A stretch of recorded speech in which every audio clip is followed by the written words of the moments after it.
So, ayan guys, no, grabe talaga yung nangyari sa China, no? So, bago natin yung pag-usapan, bago natin yan na reactionan, hello muna sa mga BBM vloggers, no?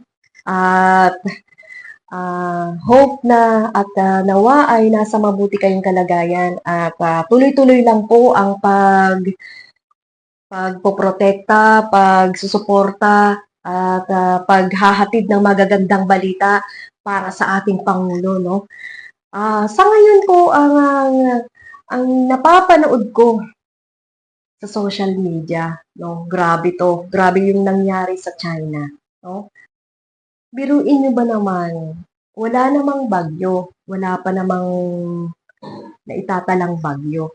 Pero guys, grabe yung baha sa kanila, grabe yung kalamidad na dumapo sa kanila, habang ang ating Pangulo ay tumutulong at nag-aasikaso ng ating bansa, habang ang ating Pangulo ay inaasikaso yung ginawa ng China sa West Philippine Sea, no? Na yun nga, ang nangyari nga ay naputulan ng hinlalaki at dinalaw niya ito doon sa West Philippine Sea or may venue silang pinuntahan. Then, nakipag-usap siya sa ating mga tropa doon, mga Philippine Coast Guard at Philippine Navy. Ayun nga, nakipag-usap ang ating Pangulo at binigyan ng parangal ang ating mga tropa doon na troops, no? Troops, hindi tropa natin. Baka sabihin nyo naman, tropa namin, no? Alam nyo naman ang mga DDS, pagka yung nakapanood ng mga ganito ay hinihimay-himay nila yan at kung ano yung sasabihin mga katarantaduhan na pambabara ay babarahin kayo. So, ayun nga guys, binigyan ng parangal at yung naputulan ng daliri ay binigyan niya ng parangal kahit papano na maibsan ang sakit na naramdaman sa pambubuli at sa aabuso ng mga Chinese people, no? So, pagkatapos noon ay talaga namang napakabilis ng karma. Dahil nga guys, may nangyari sa kanila na hindi ka nais-nais na yun nga, matindi yung baha, matindi yung pinagdaanan nila na halos nang hihingi na ng prayers si Xi Jinping, ang kanilang presidente, no? So, um, kahit papano ay nakakaawa rin naman, no? Nakakaawa rin naman sila.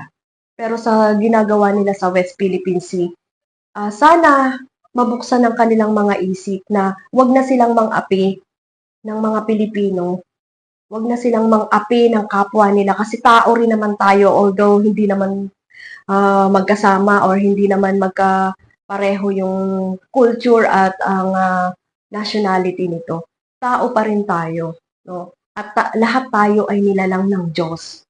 Lahat tayo ay may karapatang mabuhay, may karapatan tayong kumain, no? So, food supply na naman yung na inihahatid ng ating mga tropa doon. At hinarang na naman ito na yung mga gamit nila ay itinapon na naman sa dagat, ang mga gamit ng ating mga Navy doon, ng mga Coast Guard doon. No? So, napakasakit isipin na Chinese people na halos sa kaano na natin dito, kasama na natin dito. Wala namang iba wala namang nationality dito na kasama natin. 'Di ba may Filipino-Chinese na nga tayong mga kasama dito sa Pilipinas. Halos mga kapatid na natin sila. Pero sila pa yung nanggaganyan sa atin.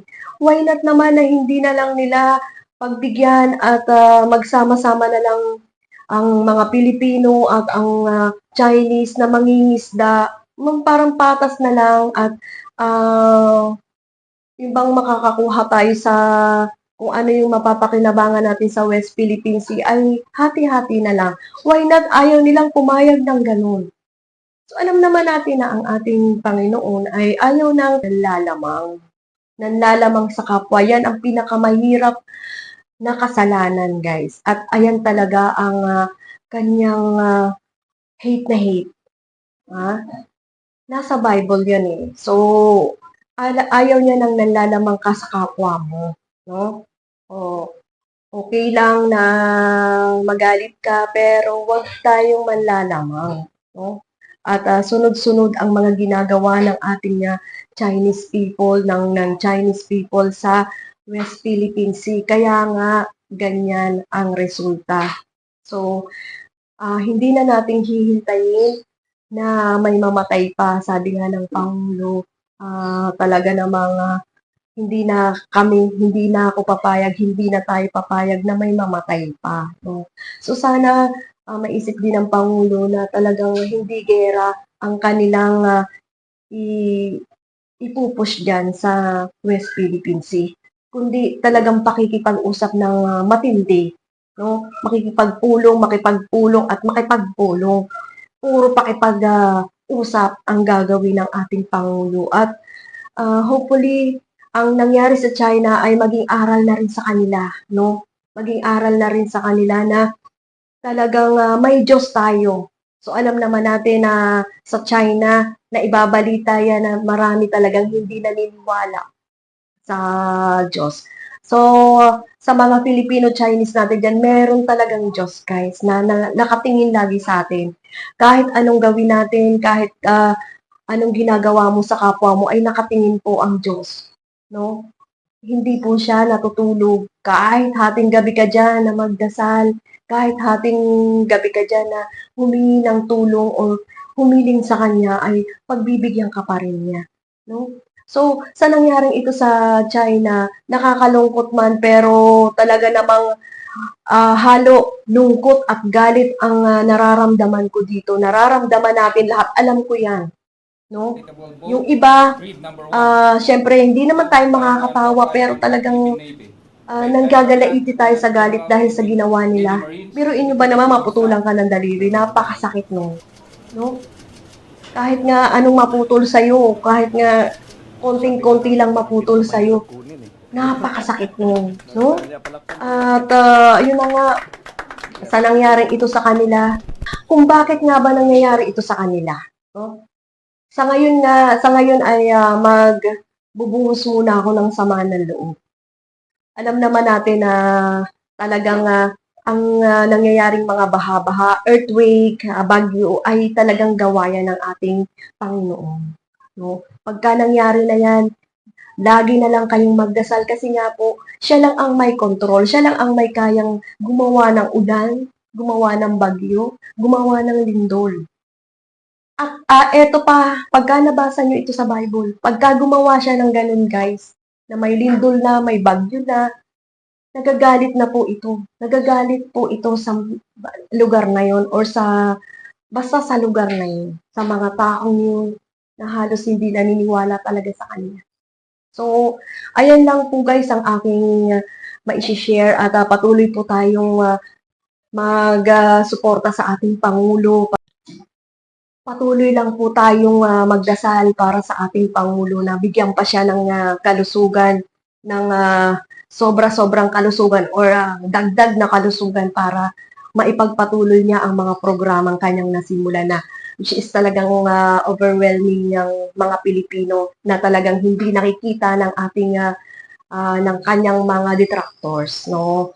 Hindi nakikita ng kanyang mga bashers, no? So, ayan, mabuhay ang ating Pangulong BBM. Nawa po ay lagi po kayong malusog at ingatan po kayo ng poong may kapal. Gabayan po kayo sa lahat ng lakad ninyo. Salamat po. Ayan po si Annie Sipcol. See you sa aking next video. Bye!